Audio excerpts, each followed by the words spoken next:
PG84 ਉੱਤੇ programme ਖਬਰ ਦੀ ਖਬਰ ਦੇਖ ਰਹੇ ਸਾਰੀਆਂ ਸਿੱਖ ਸੰਗਤਾਂ ਨੂੰ ਮੈਂ ਸਰਬਜੀਤ ਸਿੰਘ ਘਮਾਣ ਫਤਿਹ ਅਰਜ ਕਰਦਾ ਹਾਂ ਜੀ। ਵਾਹਿਗੁਰੂ ਜੀ ਕਾ ਖਾਲਸਾ, ਵਾਹਿਗੁਰੂ ਜੀ ਕੀ ਫਤਿਹ। ਅੱਜ ਆਪਾਂ ਉਸ ਕੌਮੀ ਸੰਘਰਸ਼ ਦੇ ਸ਼ਹੀਦ ਬਾਬਾ ਗੁਰਚਰਨ ਸਿੰਘ ਮਾਨੋ ਚਾਹਲ ਨੂੰ ਯਾਦ ਕਰਨ ਲੱਗੇ ਹਾਂ, ਜਿਹਦੇ ਸਿਰ ਦਾ ਮੁੱਲ ਕਿਸੇ ਵੇਲੇ ਭਾਰਤੀ ਹਕੂਮਤ ਨੇ 25 ਲੱਖ ਰੁਪਏ ਰੱਖਿਆ ਹੋਇਆ ਸੀ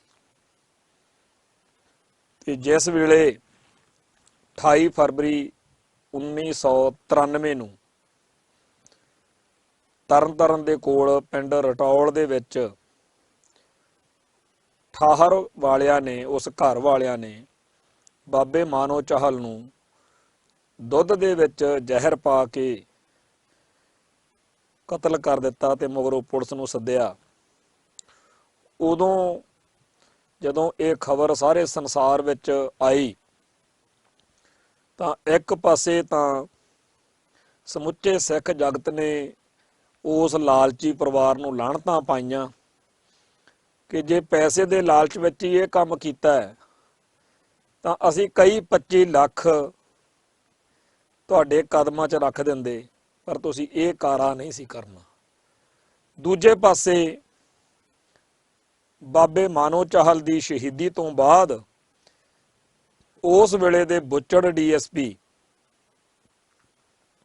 KPS ਗਿੱਲ ਨੇ ਇਹ ਗੱਲ ਕਹੀ ਸੀ ਕਿ ਅੱਜ ਖਾਲਿਸਤਾਨ ਦਾ ਸੰਘਰਸ਼ ਆ ਜਿਹੜਾ ਉਹਦਾ ਭੋਗ ਪੈਣ ਦੀ ਤਿਆਰੀ ਹੋ ਗਈ ਹੈ। ਅੱਜ ਖਾਲਿਸਤਾਨੀ ਸੰਘਰਸ਼ ਦਾ ਅੰਤ ਹੋ ਗਿਆ। ਇਹ ਗੱਲ ਔਨ ਰਿਕਾਰਡ ਕਹਿਣ ਵੇਲੇ ਬਾਬੇ ਮਾਨੋ ਚਾਹਲ ਦੇ ਭੋਗ ਤੇ ਜਦੋਂ ਉਹਨੇ ਹਜ਼ਾਰਾਂ ਸੰਗਤਾਂ ਦਾ ਇਕੱਠ ਦੇਖਿਆ ਤਾਂ ਉਹਨੂੰ ਮੰਨਣਾ ਪਿਆ ਕਿ ਇਸ ਸ਼ਹੀਦ ਦੀ ਸ਼ਹੀਦੀ ਨੇ ਖਾਲਿਸਤਾਨੀ ਲਹਿਰ ਦਾ ਅੰਤ ਨਹੀਂ ਕੀਤਾ, ਸਗੋਂ ਇਹ ਲਹਿਰ ਅੱਗੇ ਵਧੇਗੀ। ਤੇ ਉਸ ਸਮੇਂ ਜਦੋਂ ਬਾਬੇ ਮਾਨੋ ਚਾਹਲ ਦੀ ਸ਼ਹੀਦੀ ਹੋਈ ਆ 1993 ਦੇ ਵਿੱਚ 28 ਫਰਵਰੀ ਨੂੰ, ਉਦੋਂ ਪਹਿਲਾਂ ਖਾੜਕੂ ਸਿੱਖ ਸੰਘਰਸ਼ ਦੇ ਵੱਡੇ ਜਰਨੈਲ ਜਿਨ੍ਹਾਂ ਵਿੱਚ ਭਾਈ ਸੁਖਦੇਵ ਸਿੰਘ ਜੀ ਬੱਬਰ, ਭਾਈ ਸਾਹਿਬ ਭਾਈ ਗੁਰਜੰਟ ਸਿੰਘ ਜੀ ਬੁੱਧ ਸਿੰਘ ਵਾਲਾ, ਜਨਰਲ ਲਾਭ ਸਿੰਘ, ਭਾਈ ਅਰੂੜ ਸਿੰਘ ਜੀ, ਭਾਈ ਸਾਹਿਬ ਭਾਈ ਅਨੋਖ ਸਿੰਘ ਬੱਬਰ, ਭਾਈ ਸੁਖਵਿੰਦਰ ਸਿੰਘ ਸੰਘਾ ਤੇ ਹੋਰ ਬਹੁਤ ਚੋਟੀ ਦੇ ਜੁਝਾਰੂ ਜਰਨੈਲ ਜਿਹੜੇ ਸੀ ਉਹ ਸ਼ਹੀਦ ਹੋ ਚੁੱਕੇ ਸੀਗੇ। ਤੇ ਜਦੋਂ 28 ਫਰਵਰੀ ਨੂੰ 1993 ਨੂੰ ਰਟੌਲ ਪਿੰਡ ਦੇ ਵਿੱਚ ਬਾਬਾ ਮਾਨੋ ਚਾਹਲ ਦੀ ਸ਼ਹਾਦਤ ਹੋਈ ਹੈ, ਉਸ ਵੇਲੇ ਸਿੱਖ ਮਨਾਂ ਦੇ ਵਿੱਚ ਬਹੁਤ ਵੱਡੇ ਰੋਸ ਦੀ ਲਹਿਰ ਉੱਠੀ ਹੈ। ਤੇ ਅੱਜ ਵੀ ਹਰ ਸਾਲ ਜਦੋਂ 28 ਫਰਵਰੀ ਨੂੰ ਮਾਨੋ ਚਾਹਲ ਪਿੰਡ ਦੇ ਵਿੱਚ ਬਾਬੇ ਮਾਨੋ ਚਾਹਲ ਦੀ ਸ਼ਹੀਦੀ ਸਮਾਗਮ ਦੇ ਸੰਬੰਧ ਵਿੱਚ ਜਦੋਂ ਸਮਾਗਮ ਹੁੰਦਾ ਤਾਂ ਬੜਾ ਮੂੰਹ ਸੰਗਤਾਂ, ਬੇਤਹਾਸ਼ਾ ਸਿੱਖ ਸੰਗਤਾਂ ਉੱਥੇ ਪਹੁੰਚਦੀਆਂ ਨੇ ਤੇ ਉਸ ਸੂਰਮੇ ਜਰਨੈਲ ਨੂੰ ਚੇਤੇ ਕਰਦੀਆਂ ਨੇ। ਜਨਰਲ ਹਰੀ ਸਿੰਘ ਨਲੂਆ, ਸਰਦਾਰ ਜੱਸਾ ਸਿੰਘ ਆਹਲੂਵਾਲੀਆ, ਬਾਬਾ ਬਘੇਲ ਸਿੰਘ ਤੇ 18ਵੀਂ ਸਦੀ ਦੇ ਹੋਰ ਜਰਨੈਲਾਂ ਵਰਗੀ ਸ਼ਾਨ ਵਾਲਾ, ਉਹੋ ਜਿਹੀ ਰੜਕ ਵਾਲਾ, ਉਹੋ ਜਿਹੀ ਅਣਖ ਵਾਲਾ, ਦਿੱਲੀ ਦੇ ਸਾਹਮਣੇ ਡਟ ਕੇ ਚਟਾਨ ਵਾਂਗੂ ਖੜ ਕੇ ਸ਼ਹਾਦਤ ਪਾਉਣ ਵਾਲਾ ਤੇ ਖਾਲਿਸਤਾਨ ਦੇ ਸੰਘਰਸ਼ ਦਾ ਇਹ ਮਹਾਨ ਯੋਧਾ ਸਾਡੇ ਚੇਤਿਆਂ ਵਿੱਚੋਂ ਕਦੇ ਵੀ ਮਿਟਾਇਆ ਨਹੀਂ ਜਾ ਸਕਦਾ। ਸਗੋਂ ਆਉਣ ਵਾਲੀਆਂ ਨਸਲਾਂ ਸਾਡੀਆਂ ਜਿਹੜੀਆਂ ਨੇ ਉਹ ਇਹਨੂੰ ਹੋਰ ਜ਼ਿਆਦਾ ਵੱਧ ਪਿਆਰ ਨਾਲ ਚੇਤੇ ਕਰਿਆ ਕਰਨਗੀਆਂ। ਦੱਸਣਾ ਚਾਹਾਂਗੇ ਕਿ ਤਰਨਤਾਰਨ ਤੋਂ ਜਿਹੜੀ ਸ਼ਹਿਬਾਜ਼ਪੁਰ ਨੂੰ ਸੜਕ ਜਾਂਦੀ ਆ, ਇਹਦੇ ਉੱਤੇ ਪਿੰਡ ਆਉਂਦਾ ਮਾਨੋ ਚਾਹਲ ਤੇ ਇਸ ਮਾਨੋ ਚਾਹਲ ਦੇ ਵਿੱਚ ਬਾਪੂ ਆਤਮਾ ਸਿੰਘ ਤੇ ਮਾਤਾ ਗਰਮੇਲ ਕੌਰ ਦੇ ਘਰ 6 ਜੂਨ 1954 ਨੂੰ 6 ਜੂਨ 1954 ਨੂੰ ਬਾਬਾ ਜੀ ਦਾ ਜਨਮ ਹੋਇਆ ਸੀ। ਤੇ ਇਹਨਾਂ ਦੇ ਜਿਹੜੇ 3 ਹੋਰ ਭਰਾ ਸੀਗੇ, ਸਰਦਾਰ ਨਿਰਵੈਲ ਸਿੰਘ, ਸਰਦਾਰ ਤਰਲੋਚਨ ਸਿੰਘ, ਸਰਦਾਰ ਨਰਿੰਦਰ ਸਿੰਘ, ਤੇ ਭੈਣ ਦਾ ਨਾਂ ਵੱਡੀ ਸੀ ਭੈਣ ਬਲਜੀਤ ਕੌਰ। ਪਹਿਲਾਂ ਪਿੰਡ ਪ੍ਰਾਇਮਰੀ ਸਕੂਲ ਦੀ ਪੜ੍ਹਾਈ, ਪ੍ਰਾਇਮਰੀ ਵਿੱਦਿਆ ਜਿਹੜੀ ਉਹ ਪਿੰਡ 'ਚੋਂ ਲਈ। ਫਿਰ ਉੱਥੇ ਕੋਲ ਹੀ ਇੱਕ ਪਿੰਡ ਵਾ ਅਗਾੜਾ ਪਛਾੜਾ, ਗੁਰੂ ਅਰਜਨ ਦੇਵ ਖਾਲਸਾ ਹਾਈ ਸਕੂਲ, ਉੱਥੇ 9ਵੀਂ ਤੱਕ ਪੜ੍ਹੇ। ਫਿਰ ਜਿਹੜੇ ਇਹਨਾਂ ਦਾ ਨਾਨਕਾ ਪਰਿਵਾਰ ਸੀ ਨਸ਼ਹਿਰੇ ਪੰਨੂਏ ਪਿੰਡ ਤੋਂ, ਉਹ ਨਸ਼ਹਿਰੇ ਪੰਨੂਏ ਵਾਲਾ ਪਰਿਵਾਰ ਸਿੰਗਾਪੁਰ ਚਲਾ ਗਿਆ। ਤਾਂ ਇਸ ਪਰਿਵਾਰ ਨੂੰ, ਬਾਬੇ ਮਾਨੋ ਚਾਹਲ ਦੇ ਪਰਿਵਾਰ ਨੂੰ, ਉੱਥੇ ਜਾ ਕੇ ਘਰ-ਬਾਰ ਸੰਭਾਲਣ ਦਾ, ਜ਼ਮੀਨ ਜਾਇਦਾਦ ਸੰਭਾਲਣ ਦਾ ਮੌਕਾ ਮਿਲ ਗਿਆ। ਤੇ ਜਿਹੜਾ ਉਸ ਮੌਕੇ ਜਿਵੇਂ ਪਰਿਵਾਰਾਂ 'ਚ ਆਪਣੇ ਰਿਵਾਜ ਹੁੰਦਾ, ਤੇ ਸਾਰੇ ਪਰਿਵਾਰ ਨੂੰ ਹੀ ਉੱਥੇ ਜਾ ਕੇ ਰਹਿਣਾ ਪਿਆ। ਤੇ ਫਿਰ ਬਾਬਾ ਮਾਨੋ ਚਾਹਲ ਪਿੰਡੋਂ ਆਪਦੇ ਪਰਿਵਾਰ ਦੇ ਨਾਲ ਹੀ ਨਸ਼ਹਿਰੇ ਪੰਨੂਏ ਪੜ੍ਹਨ ਲੱਗ ਗਿਆ, ਜਾ ਕੇ ਉੱਥੇ ਰਹਿਣ ਲੱਗ ਗਏ।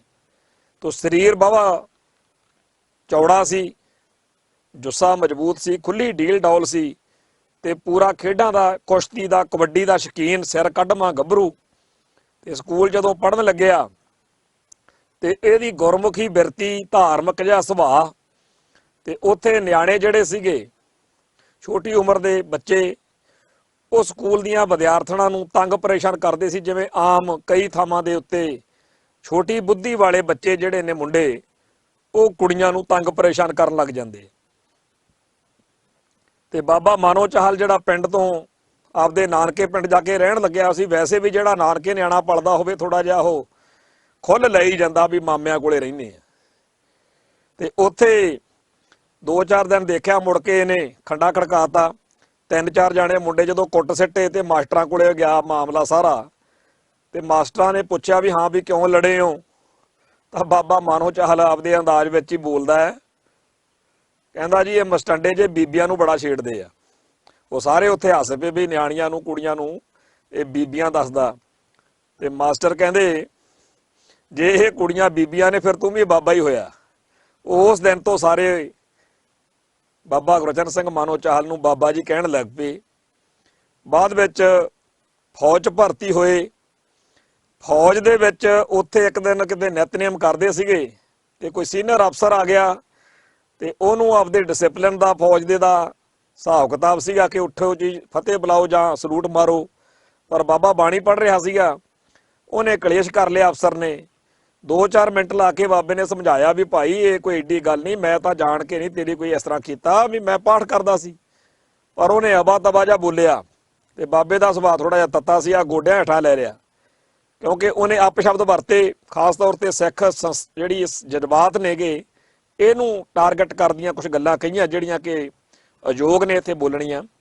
ਪਰ ਉਸ ਹੈਂਕੜਬਾਜ਼ ਦੀ ਚੰਗੀ ਤਰ੍ਹਾਂ ਭੁਗਤ ਸਵਾਰੀ ਤੇ ਬਾਬੇ ਨੂੰ ਫੜ ਕੇ ਉਹਨਾਂ ਨੇ ਜੇਲ੍ਹ 'ਚ ਤਾੜਤਾ। ਸਾਲ ਭਰ ਜੇਲ੍ਹ 'ਚ ਰਹੇ ਤੇ ਮੁੜ ਕੇ ਫਿਰ ਜਦੋਂ ਬਾਹਰ ਨਿਕਲੇ, ਉੱਥੇ ਬੜੇ ਅਫਸਰ ਤੇ ਹੋਰ ਸਿਪਾਹੀ ਖੁਸ਼ ਸੀ ਇਸ ਗੱਲੋਂ ਕਿ ਇਹ ਜਿਹੜਾ ਅਫਸਰ ਸੀਗਾ ਇਹ ਹਰੇਕ ਦੀ ਬੇਇੱਜ਼ਤੀ ਕਰ ਦਿੰਦਾ, ਬੇਅਦਬੀ ਕਰਦਾ। ਪਰ ਬਾਬਾ ਜੀ ਫਿਰ ਉੱਥੋਂ ਨੌਕਰੀ ਤੋਂ ਅਸਤੀਫਾ ਦੇ ਕੇ ਪਿੰਡ ਆ ਗਏ। ਪਿੰਡ ਆ ਕੇ ਖੇਤੀ ਪੱਤੀ ਦਾ ਸਾਰਾ ਕੰਮ ਸਾਂਭ ਲਿਆ। ਤੇ ਉਹਨਾਂ ਦਿਨਾਂ ਦੇ ਵਿੱਚ ਬਾਣੀ ਵੱਲ, ਧਰਮ ਵੱਲ, ਧਾਰਮਿਕ ਕਿਤਾਬਾਂ ਪੜ੍ਹਨ ਵੱਲ ਬੜਾ ਝੁਕਾਅ ਸੀ ਬਾਬੇ ਦਾ।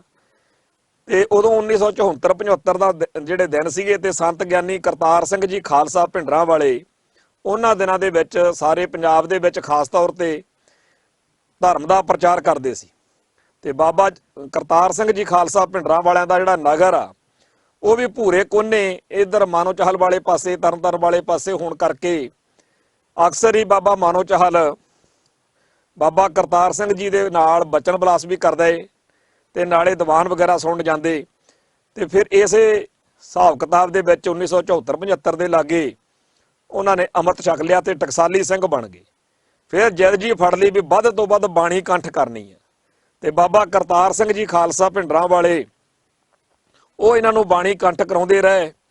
ਗੁਰਬਾਣੀ ਦੀ ਕਥਾ ਤੇ ਸੰਥਿਆ ਵੀ ਕਰਵਾਈ। ਤੇ ਉਹਨਾਂ ਦਿਨਾਂ ਦੇ ਵਿੱਚ ਜਿਹੜੇ ਜਥੇ ਦੇ ਵਿੱਚ ਹੋਰ ਸਿੰਘ ਸੀਗੇ, ਉਹਨਾਂ ਸਾਰਿਆਂ ਦੇ ਨਾਲ ਖਾਸ ਤੌਰ ਤੇ ਜਿਹੜੇ ਬਾਅਦ ਵਿੱਚ ਟਕਸਾਲ ਦੇ ਮੁਖੀ ਬਣੇ ਸੰਤ ਗਿਆਨੀ ਕਰਤਾਰ ਸਿੰਘ ਜੀ ਖਾਲਸਾ ਭਿੰਡਰਾਂ ਵਾਲਿਆਂ ਦੇ ਵਿਦਿਆਰਥੀ ਸੀ ਉਸ ਵੇਲੇ, ਉਹ ਬਾਬਾ ਜਰਨੈਲ ਸਿੰਘ ਜੀ ਖਾਲਸਾ ਭਿੰਡਰਾਂ ਵਾਲੇ, ਉਹ ਵੀ ਇਹਨਾਂ ਦੇ ਕਰੀਬੀ ਮਿੱਤਰ ਸੀਗੇ। ਤੇ ਉਹਨਾਂ ਦਿਨਾਂ ਦੇ ਵਿੱਚ ਪੰਜਾਬ ਦੇ ਵਿੱਚ ਦੇਹਧਾਰੀ ਗੁਰੂ ਡੰਮ ਦਾ ਬੋਲਬਾਲਾ ਸੀ। ਨਕਲੀ ਨਿਰੰਕਾਰੀ ਜਿਨ੍ਹਾਂ ਨੂੰ ਨਰਕਧਾਰੀਏ ਕਿਹਾ ਜਾਂਦਾ ਹੈ, ਉਹਨਾਂ ਦੇ ਨਾਲ ਸਿੱਖ ਸੰਗਤਾਂ ਦਾ ਵਿਰੋਧ ਚੱਲਦਾ ਸੀ। ਪੱਟੀ ਦੇ ਵਿੱਚ, ਤਰਨਤਾਰਨ ਦੇ ਵਿੱਚ, ਘੁਮਾਣ, ਸ਼੍ਰੀ ਹਰਗੋਬਿੰਦਪੁਰ, ਗੁਰਦਾਸਪੁਰ, ਕਾਦੀਆਂ ਦੇ ਵਿੱਚ ਤੇ ਹੋਰ ਹੁਸ਼ਿਆਰਪੁਰ ਦੇ ਵਿੱਚ ਕਈ ਥਾਵਾਂ ਦੇ ਉੱਤੇ ਟਕਰਾਅ ਉਦੋਂ ਸਿੰਘਾਂ ਦੇ ਨਾਲ ਨਰਕਧਾਰੀਆਂ ਦੇ ਸਿੱਧਮ ਸਿੱਧੇ ਹੋ ਚੁੱਕੇ ਸੀ, ਕਿਉਂਕਿ ਇਹ ਜਿਹੜੇ ਨਰਕਧਾਰੀਏ ਸੀ ਇਹ ਸਿੱਖ ਰਵਾਇਤਾਂ ਦਾ, ਸਿੱਖ ਇਤਿਹਾਸ ਦਾ, ਸਿੱਖ ਫਲਸਫੇ ਦਾ ਬਹੁਤ ਭਿਆੜੇ ਤਰੀਕੇ ਨਾਲ ਵਿਰੋਧ ਕਰਦੇ ਸੀ ਤੇ ਬਹੁਤ ਹੀ ਜ਼ਿਆਦਾ ਅਪਸ਼ਬਦ ਵਾਲੀ ਬੋਲੀ ਜਿਹੜੀ ਸੀ ਉਹ ਵਰਤਦੇ ਸੀਗੇ। ਸੋ ਇਹਨਾਂ ਸਾਰੇ ਟਕਰਾਵਾਂ ਦੇ ਵਿੱਚ ਦਮਦਮੀ ਟਕਸਾਲ ਚੌਂਕ ਮਹਿਤਾ ਦਾ ਜਿਹੜਾ ਜਥਾ ਸੀਗਾ ਇਹ ਵੀ ਆਪਦਾ ਯੋਗਦਾਨ ਪਾਉਂਦਾ ਰਹਿੰਦਾ ਸੀ। ਬਾਬਾ ਠਾਰਾ ਸਿੰਘ ਜੀ, ਬਾਬਾ ਰਾਮ ਸਿੰਘ ਚਲੱਦਾ ਤੇ ਬਾਬਾ ਮਾਨੋ ਚਾਹਲ, ਬਾਬਾ ਜਰਨੈਲ ਸਿੰਘ ਜੀ ਤੇ ਹੋਰ ਜਿੰਨੇ ਗੁਰਸਿੱਖ ਪਿਆਰੇ ਸੀ ਉਹ ਇਹਨਾਂ ਮਸਲਿਆਂ ਦੇ ਵਿੱਚ ਕਾਫੀ ਜ਼ਿਆਦਾ ਸਰਗਰਮ ਸੀਗੇ। ਇਸੇ ਚੱਕਰ ਵਿੱਚ 1977 ਦੇ ਵਿੱਚ ਬਾਬਾ ਕਰਤਾਰ ਸਿੰਘ ਜੀ ਖਾਲਸਾ ਭਿੰਡਰਾਂਵਾਲੇ ਲੁਧਿਆਣੇ ਦੇ ਕੋਲ ਇੱਕ ਦਿਨ ਐਕਸੀਡੈਂਟ ਹੋ ਗਿਆ ਤੇ ਉੱਥੇ ਚੜ੍ਹਾਈ ਕਰ ਗਏ। ਕਈ ਦਿਨ ਹਸਪੀਟਲ 'ਚ ਰਹੇ, ਜਦੋਂ ਸਰੀਰ ਛੱਡ ਗਏ ਸੱਚਖੰਡ ਪਿਆਨਾ ਕਰ ਗਏ। ਉਸ ਤੋਂ ਬਾਅਦ ਵਿੱਚ ਟਕਸਾਲ ਦੇ ਅਗਲੇ ਮੁਖੀ ਦੀ ਸੇਵਾ ਜਿਹੜੀ ਸੀ ਉਹ ਬਾਬਾ ਜਰਨੈਲ ਸਿੰਘ ਜੀ ਖਾਲਸਾ ਭਿੰਡਰਾਂਵਾਲਿਆਂ ਨੂੰ ਮਿਲੀ ਤੇ ਬਾਬਾ ਜਰਨੈਲ ਸਿੰਘ ਜੀ ਖਾਲਸਾ ਭਿੰਡਰਾਂਵਾਲਿਆਂ ਨੂੰ ਜਦੋਂ ਇਹ ਸੇਵਾ ਮਿਲੀ ਤਾਂ ਉਸ ਵੇਲੇ ਸਾਫ਼ ਪਤਾ ਲੱਗਦਾ ਸੀ ਕਿ ਬਾਬਾ ਜਰਨੈਲ ਸਿੰਘ ਜੀ ਖਾਲਸਾ ਭਿੰਡਰਾਂਵਾਲੇ ਤੇ ਉਹਨਾਂ ਦੇ ਸੰਗੀ ਸਾਥੀਆਂ ਦੇ ਸਿਰ ਦੇ ਉੱਤੇ ਹੁਣ ਨਕਲੀ ਨਿਰੰਕਾਰੀਆਂ ਦਾ, ਦੇਹਧਾਰੀ ਗੁਰੂ ਡੰਮ ਦਾ ਜਿਹੜਾ ਹੈਗਾ ਕੂੜ ਪ੍ਰਚਾਰ ਉਹਨੂੰ ਬੰਦ ਕਰਾਉਣ ਦਾ ਜ਼ਿੰਮੇਵਾਰੀ ਹੈ। ਕਿਉਂਕਿ ਉਦੋਂ ਇਹ ਚਰਚਾ ਬੜੀ ਚੱਲੀ ਸੀ ਕਿ ਬਾਬਾ ਕਰਤਾਰ ਸਿੰਘ ਜੀ ਖਾਲਸਾ ਭਿੰਡਰਾਂਵਾਲਿਆਂ ਦਾ ਜਿਹੜਾ ਐਕਸੀਡੈਂਟ ਵਾ ਵੀ ਸ਼ਾਇਦ ਇਹਦੇ ਪਿੱਛੇ ਨਰਕਧਾਰੀਆਂ ਦਾ ਹੱਥ ਹੋਵੇ, ਪਰ ਉਹ ਗੱਲ ਕੋਈ ਬਾਹਲੀ ਜ਼ਿਆਦਾ ਪੁਖਤਾ ਨਹੀਂ ਸਿੱਧ ਹੋਈ। ਪਰ ਇਹ ਗੱਲ ਪੱਕੀ ਸੀ ਕਿ ਬਾਬਾ ਕਰਤਾਰ ਸਿੰਘ ਜੀ ਖਾਲਸਾ ਭਿੰਡਰਾਂਵਾਲਿਆਂ ਤੋਂ ਬਾਅਦ ਵਿੱਚ ਜਦੋਂ ਬਾਬਾ ਜਰਨੈਲ ਸਿੰਘ ਟਕਸਾਲ ਦੇ ਮੁਖੀ ਬਣੇ ਹੈ ਤਾਂ ਆਮ ਤੌਰ ਦੇ ਉੱਤੇ ਹੀ ਇਹ ਗੱਲ ਸਿੰਘਾਂ 'ਚ ਚੱਲਦੀ ਸੀ ਕਿ ਹੁਣ ਕੰਮ ਅੱਗੇ ਨਾਲੋਂ ਵੀ ਤੱਤਾ ਹੋਏਗਾ। ਇਹਨਾਂ ਦਿਨਾਂ ਦੇ ਵਿੱਚ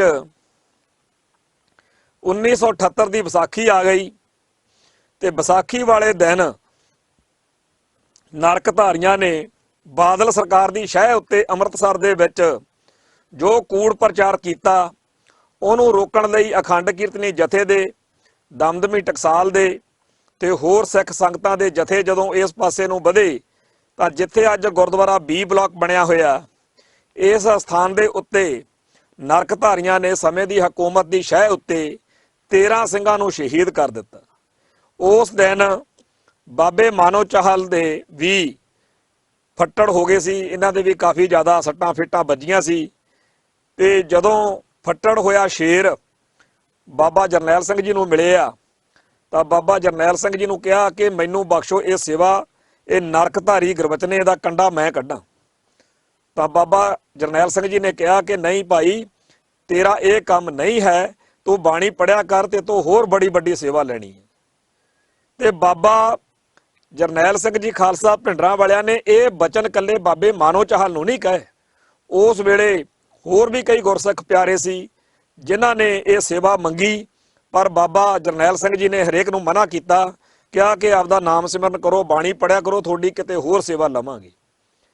ਇਸ ਸਮੇਂ ਦੌਰਾਨ ਸਿੱਖ ਨੌਜਵਾਨਾਂ ਦੇ ਮਨਾਂ ਵਿੱਚ, ਸਿੱਖ ਸੰਗਤਾਂ ਦੇ ਮਨਾਂ ਦੇ ਵਿੱਚ ਲਾਂਬੂ ਲੱਗੇ ਹੋਏ ਸੀ ਕਿ ਗੁਰਬਚਨੇ ਨਰਕਧਾਰੀਏ ਨੂੰ ਅਦਾਲਤ ਵਿੱਚੋਂ ਬਰੀ ਕਰਵਾ ਦਿੱਤਾ ਸਰਕਾਰ ਨੇ, ਖਾਸ ਤੌਰ ਤੇ ਬਾਦਲ ਦਲ ਨੇ।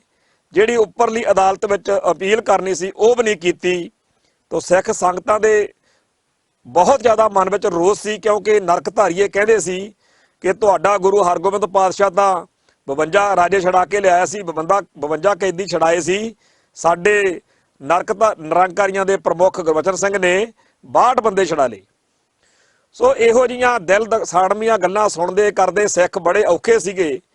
ਤੋ ਇਸ ਸਾਰੀ ਗੱਲ ਦਾ, ਇਸ ਸਾਰੇ ਮਸਲੇ ਦਾ ਅੰਤ ਉਦਣ ਹੋਇਆ ਜਦੋਂ 24 ਅਪ੍ਰੈਲ 1980 ਨੂੰ ਭਾਈ ਸਾਹਿਬ ਭਾਈ ਰਣਜੀਤ ਸਿੰਘ, ਭਾਈ ਸਾਹਿਬ ਭਾਈ ਕਾਬਲ ਸਿੰਘ ਤੇ ਹੋਰ ਸਿੰਘਾਂ ਨੇ ਪੂਰੀ ਪਲੈਨਿੰਗ ਬਣਾ ਕੇ ਦਿੱਲੀ ਦੇ ਨਿਰੰਕਾਰੀ ਭਵਨ ਦੇ ਵਿੱਚ ਗੁਰਬਚਨ ਨੇ ਨਰਕਧਾਰੀ ਦਾ ਸੋਧਾ ਲਾ ਦਿੱਤਾ। ਚਾਹੁੰਦੇ ਤਾਂ ਉਹ ਇਹ ਸੀ ਵੀ ਇਹਦਾ ਸਿਰ ਵੱਢ ਕੇ ਲੈ ਕੇ ਜਾਣਾ, ਪਰ ਉਹ ਲੋਟ ਨਹੀਂ ਲੱਗਿਆ। ਸਿੰਘ ਉੱਥੋਂ ਨਿਕਲ ਸਾਰੇ ਆਏ, ਪਰ ਸਰਕਾਰ ਨੂੰ ਜਲਦੀ ਪਤਾ ਲੱਗ ਗਿਆ ਕਿ ਕਿਹਨਾਂ ਕਿਹਨਾਂ ਨੇ ਇਹ ਕੰਮ ਕੀਤਾ। ਇਸ ਕੰਮ ਨੂੰ, ਇਸ ਵਾਰਦਾਤ ਨੂੰ ਨੇਪਰੇ ਚਾੜਨ ਵਿੱਚ ਨਾਗੋਕਿਆਂ ਵਾਲੇ ਸਿੰਘਾਂ ਦਾ ਭਾਈ ਗਿਆਨ ਸਿੰਘ ਨਾਗੋਕੇ, ਜਿਹੜੇ ਕਿ ਉਸ ਨਗਰ ਦੇ ਜਵਾਈ ਸੀ। ਇੱਕ ਤਾਂ ਭਾਈ ਗਿਆਨ ਸਿੰਘ ਨਾਗੋਕੇ ਉਹ ਨੇ ਜਿਨ੍ਹਾਂ ਨੇ 1984 ਦੇ ਸਾਕੇ 'ਚ ਸ਼ਹਾਦਤ ਪਾਈ ਹੈ, ਜਿਨ੍ਹਾਂ ਦਾ ਨਾਂ DIG ਅਟਵਾਲ ਵਾਲੀ ਵਾਰਦਾਤ ਨਾਲ ਵੀ ਜੁੜਦਾ। ਪਰ ਇਹ ਭਾਈ ਗਿਆਨ ਸਿੰਘ ਉਹ ਨੇ ਜਿਨ੍ਹਾਂ ਦਾ ਇਸ ਪਿੰਡ ਦੇ ਵਿੱਚ ਵਿਆਹ ਹੋਇਆ ਸੀ। ਇਹਨਾਂ ਨੂੰ, ਇਹ ਦਿੱਲੀ ਰਹਿੰਦੇ ਸੀਗੇ, ਬਾਅਦ ਵਿੱਚ ਚੜ੍ਹਾਈ ਕਰ ਗਏ ਸੀਗੇ। ਇਹ ਭਾਈ ਰਣਜੀਤ ਸਿੰਘ ਦੇ ਨਜ਼ਦੀਕੀ ਸਾਥੀ ਹੈ। ਜਿਹੜੇ ਦੂਜੇ ਭਾਈ ਗਿਆਨ ਸਿੰਘ ਨਾਗੋਕੇ ਆ ਜਾਂ ਹੋਰ ਬਹੁਤ ਸਾਰੇ ਟਕਸਾਲੀ ਸਿੰਘ ਆ, ਉਹਨਾਂ ਦਾ ਵੀ ਇਸ ਘਟਨਾ ਦੇ ਨਾਲ ਬੜਾ ਗੂੜਾ ਸੰਬੰਧ ਰਿਹਾ।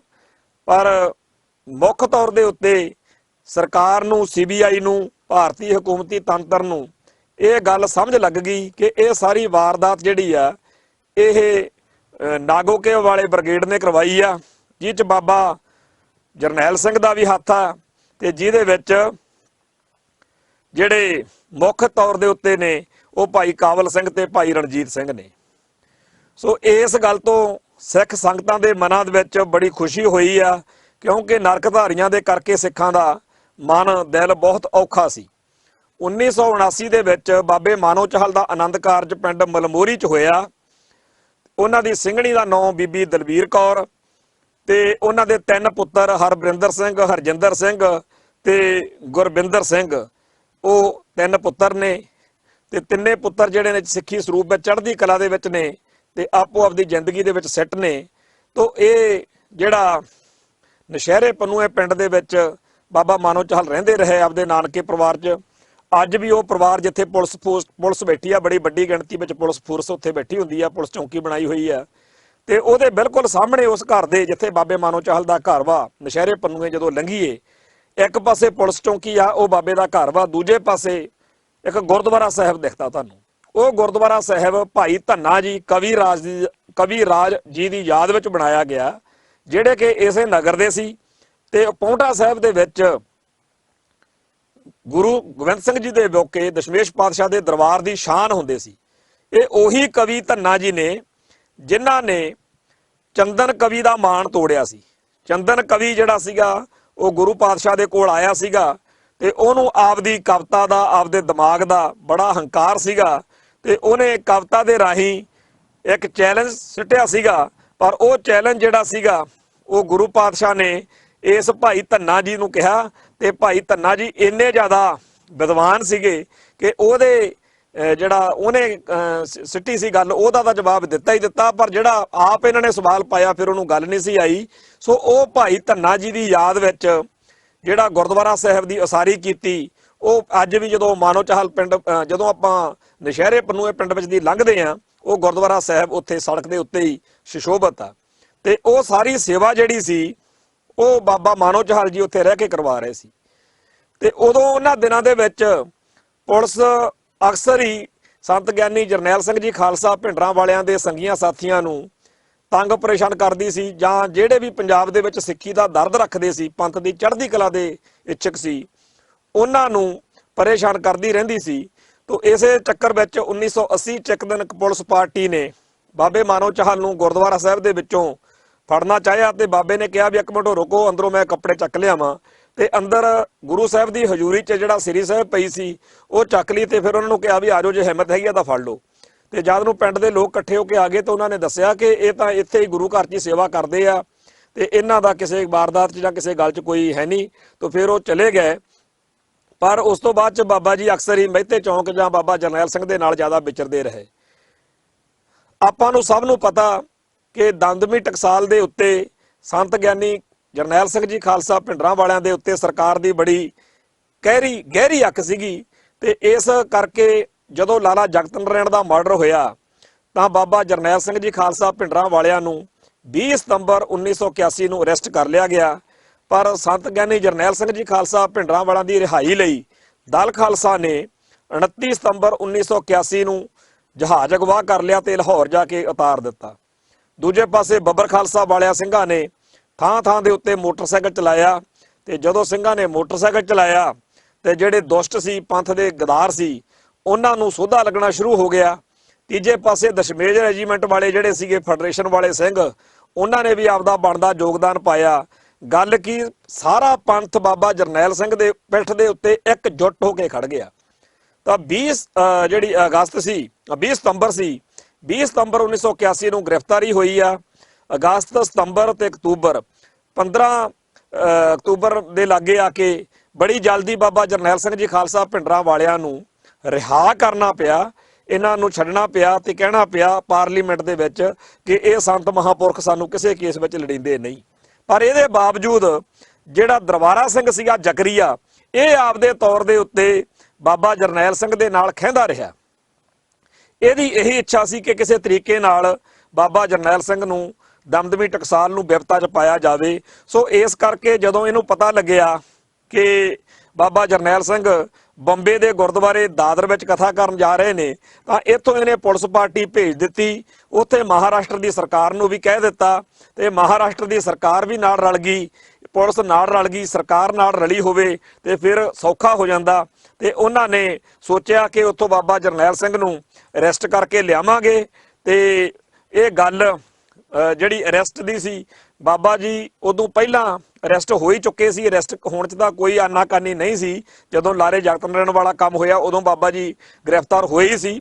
ਪਰ ਇਸ ਵਾਰੀ ਕੁਝ ਅਫਸਰਾਂ ਨੇ ਅੰਦਰੋਂ ਇਹ ਗੱਲ ਦੱਸੀ ਕਿ ਬਾਬਾ ਜਰਨੈਲ ਸਿੰਘ ਜੀ, ਜੇ ਤੁਸੀਂ ਗ੍ਰਿਫਤਾਰ ਹੋਏ ਤਾਂ ਸਰਕਾਰ ਦੀ ਇਹ ਪਲੈਨਿੰਗ ਆ ਕਿ ਜਦੋਂ ਮਹਾਰਾਸ਼ਟਰ ਤੋਂ ਵਾਪਸ ਆਉਂਦੇ ਹੋਵਾਂਗੇ ਤਾਂ ਰਸਤੇ ਦੇ ਵਿੱਚ ਪੂਨੇ ਦੇ ਕੋਲ ਇੱਕ ਜਗ੍ਹਾ ਸੈੱਟ ਕਰ ਲਈ ਗਈ ਆ, ਜਿੱਥੇ ਤੁਹਾਡਾ ਝੂਠਾ ਮੁਕਾਬਲਾ ਬਣਾ ਕੇ ਤੁਹਾਨੂੰ ਸ਼ਹੀਦ ਕਰ ਦਿੱਤਾ ਜਾਣਾ।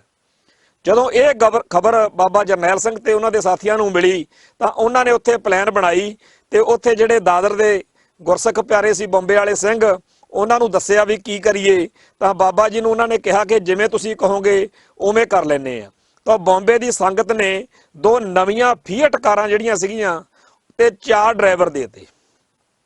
ਸੰਤਾਂ ਨੇ ਆਪਦੇ ਖਾਸ ਬੰਦੇ ਬਿਠਾਏ ਤੇ ਇਹ ਜਥਾ ਲਗਾਤਾਰ ਸਫ਼ਰ ਕਰਦਾ ਹੋਇਆ ਵਾਇਆ ਰਾਜਸਥਾਨ, ਪੰਜਾਬ ਨੂੰ ਪੂਰੇ 28 ਘੰਟੇ ਦੇ ਵਿੱਚ ਪਹੁੰਚ ਗਿਆ ਤੇ ਮਹਿਤਾ ਚੌਂਕ ਬਾਬਾ ਜਰਨੈਲ ਸਿੰਘ ਪਹੁੰਚ ਗਏ। ਉਧਰ ਬਾਬਾ ਗੁਰਬਚਨ ਸਿੰਘ ਮਾਨੋ ਚਾਹਲ ਉਸ ਮੰਜੇ ਉੱਤੇ ਉਵੇਂ ਪੈ ਜਾਂਦੇ ਰਹੇ, ਉਵੇਂ ਉਹ ਦਿਖਾਵਾ ਕਰਦੇ ਰਹੇ। ਜਿਹੜੇ CID ਵਾਲੇ ਸੀ ਜਾਂ ਹੋਰ ਸੀ, ਉਹਨਾਂ ਨੂੰ ਇਹ ਲੱਗਦਾ ਰਿਹਾ ਕਿ ਬਾਬਾ ਜਰਨੈਲ ਸਿੰਘ ਅੰਦਰ ਹੀ ਨੇ ਤੇ ਉਹਨਾਂ ਦੀ ਸਿਹਤ ਠੀਕ ਨਹੀਂ, ਕਿਉਂਕਿ ਇਹ ਗੱਲ ਚਾਰੇ ਪਾਸੇ ਉੱਥੇ ਸਿੰਘਾਂ 'ਚੋਂ ਫੈਲਾਤੀ ਕਿ ਬਾਬਾ ਜਰਨੈਲ ਸਿੰਘ ਜੀ ਦੀ ਸਿਹਤ ਠੀਕ ਨਹੀਂ ਹੈਗੀ। ਉਹਨਾਂ ਦਾ ਖਾਣਾ, ਉਹਨਾਂ ਦੀ ਦਵਾਈ, ਮੁੱਠੀ ਚਾਪੀ, ਇਹ ਸਾਰਾ ਸਿਲਸਿਲਾ ਉਦੋਂ ਤੱਕ ਉਵੇਂ ਚੱਲਦਾ ਰਿਹਾ।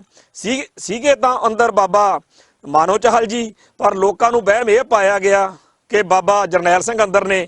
ਤੇ ਜਦੋਂ ਪਤਾ ਲੱਗ ਗਿਆ ਕਿ ਉਹ ਮਹਿਤਾ ਚੌਂਕ ਸੁਰੱਖਿਅਤ ਪਹੁੰਚ ਚੁੱਕੇ ਆ, ਉਦੋਂ ਫਿਰ ਸਰਕਾਰ ਦੇਖੇ ਤਾਂ ਠਾਂ ਜਿਹੜੇ ਪੁਲਿਸ ਦੇ CID ਵਾਲੇ ਸੀਗੇ ਬਈ ਉਹ ਤਾਂ ਜਿਹੜਾ ਪੰਛੀ ਸੀ ਉਹ ਤਾਂ ਨਿਕਲ ਗਿਆ ਤੇ ਹੁਣ ਇੱਥੇ ਕੀ ਕਰਨਾ।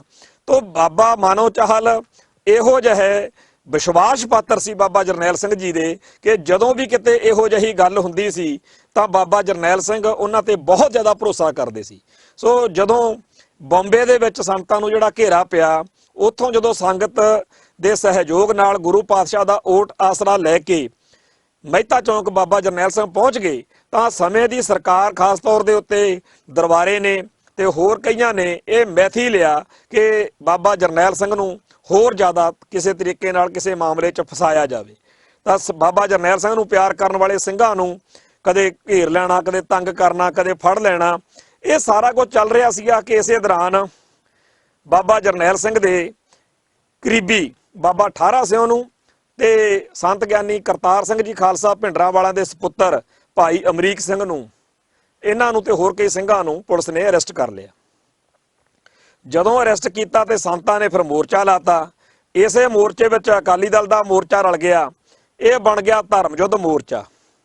ਧਰਮ ਯੁੱਧ ਮੋਰਚਾ ਸਿਖਰ ਤੇ ਗਿਆ ਤੇ ਪੰਥ ਅਤੇ ਪੰਜਾਬ ਦੇ ਹੱਕਾਂ ਲਈ ਇਹ ਇੱਕ ਇਹੋ ਜਿਹਾ ਮੀਲ ਪੱਥਰ ਸਿੱਧ ਹੋਇਆ ਕਿ ਸਿੱਖ ਇਤਿਹਾਸ ਵਿੱਚ ਜਿਵੇਂ ਆਪਾਂ ਵੱਡੇ ਘੱਲੂ ਘਾਰਿਆਂ ਦੀ ਗੱਲ ਕਰਦੇ ਆਂ, ਜਿਵੇਂ ਆਪਾਂ ਬਾਬਾ ਬੰਦਾ ਸਿੰਘ ਬਹਾਦਰ ਦੀ ਗੱਲ ਕਰਦੇ ਆਂ, ਜਿਵੇਂ ਆਪਾਂ ਹੋਰ ਵੱਡੇ ਮੋਰਚਿਆਂ ਦੀ ਗੱਲ ਕਰਦੇ ਆਂ, ਜੈਤੋਂ ਦਾ ਮੋਰਚਾ ਜਾਂ ਹੋਰ, ਉਵੇਂ ਧਰਮ ਯੁੱਧ ਮੋਰਚਾ ਸਾਡੇ ਅੱਜ ਦੇ ਸਮਿਆਂ ਦੀ ਇੱਕ ਇਤਿਹਾਸਕ ਦਾਸਤਾਨ ਬਣ ਕੇ ਰਹਿ ਗਿਆ।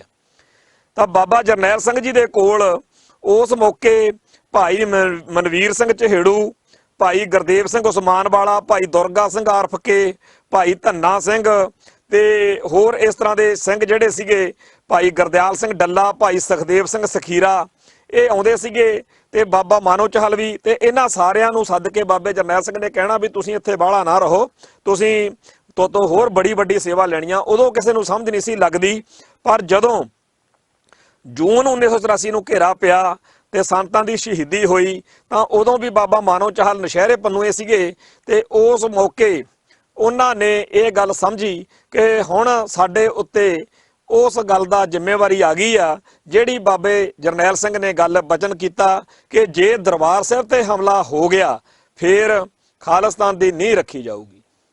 ਸੋ ਜਿਹੜੀ ਗੱਲ ਬਾਬੇ ਜਰਨੈਲ ਸਿੰਘ ਨੇ ਬਾਰ-ਬਾਰ ਕਹੀ ਸੀ, ਉਹ ਗੱਲ ਨੂੰ ਇਹਨਾਂ ਨੇ ਆਪਦੇ ਸਿਰ ਤੇ ਆਪਣੇ ਆਪ ਲਿਆ ਤੇ ਜਿੰਨੇ ਸਿੰਘ ਸੀਗੇ ਇਹਨਾਂ ਨੇ ਫਿਰ ਮੀਟਿੰਗਾਂ ਕਰਕੇ ਹੌਲੀ-ਹੌਲੀ ਜਿਹੜਾ 1984 ਤੋਂ ਫੌਰਨ ਬਾਅਦ ਪਲੈਨਿੰਗਾਂ ਬਣਾਉਣੀਆਂ ਸ਼ੁਰੂ ਕੀਤੀਆਂ, ਜਿਹਦੇ ਵਿੱਚ ਭਾਈ ਗੁਰਦੇਵ ਸਿੰਘ ਉਸਮਾਨ ਵਾਲਾ, ਭਾਈ ਮਨਵੀਰ ਸਿੰਘ ਚਹੇੜੂ, ਭਾਈ ਬਲਵੀਰ ਸਿੰਘ ਸਹਾਇਪੁਰ ਤੇ ਹੋਰ ਬਹੁਤ ਸਾਰੇ ਸਿੰਘ ਨੇ ਜਿਨ੍ਹਾਂ ਨੇ ਬਾਅਦ ਵਿੱਚ ਸ਼ਹਾਦਤਾਂ ਵੀ ਪਾਈਆਂ, ਬੜੇ ਲੰਬੇ ਸੰਘਰਸ਼ ਲੜੇ। ਇਸ ਸਮੇਂ ਦੌਰਾਨ ਸਰਕਾਰ ਨੂੰ ਪਤਾ ਸੀ ਕਿ ਬਾਬਾ ਮਾਨੋ ਚਾਹਲ ਵੀ ਬਾਕੀ ਗੁਰਸਿੱਖਾਂ ਵਾਂਗ ਚੜ੍ਹਦੀ ਕਲਾ ਵਾਲੇ ਨੇ ਤੇ ਕੌਮ ਦੀ ਸੇਵਾ ਕਰਨ ਦੇ ਲਈ ਤਤਪਰ ਨੇ, ਤਾਂ ਉਹਨਾਂ ਨੂੰ ਫੜਨ ਦੇ ਲਈ 1985 ਦੇ ਵਿੱਚ ਇੱਕ ਦਿਨ ਬੇਈ ਪੋਈ ਪਿੰਡ ਜਿਹੜਾ ਹੈ ਉਧਰ ਨੂੰ ਇਹ ਜਾ ਰਹੇ ਸੀ ਮੋਟਰਸਾਈਕਲ ਤੇ, CRP ਵਾਲਿਆਂ ਨੇ ਗੱਡੀ ਮਾਰੀ ਤੇ ਮੋਟਰਸਾਈਕਲ ਸਿੱਟ ਲਿਆ। ਇੱਕ ਵਾਰੀ ਤਾਂ ਬਾਬੇ ਮਾਨੋ ਚਾਹਲ ਨੂੰ ਜੱਫਾ ਲਾ ਕੇ ਉਹਨਾਂ ਨੇ ਗੱਡੀ 'ਚ ਸੁੱਟ ਵੀ ਲਿਆ ਸੀ ਜੀਪ 'ਚ, ਪਰ ਬਾਬਾ ਮਾਨੋ ਚਾਹਲ ਬੜਾ ਤਕੜਾ ਸੀ, ਉਹਨੇ ਭਲੇਸਾ ਜਿਹਾ ਦੇ ਕੇ ਜੀਪ 'ਚੋਂ ਛਾਲ ਮਾਰਤੀ ਤੇ ਕੰਧਾਂ ਕੋਠੇ ਟੱਪ ਕੇ ਖੇਤਾਂ ਵਿੱਚ ਦੀ ਉੱਥੋਂ ਨਿਕਲ ਗਏ ਤੇ ਬਾਬੇ ਮਾਨੋ ਚਾਹਲ ਨੂੰ CRP ਉਦੋਂ ਫੜ ਨਹੀਂ ਸਕੀ।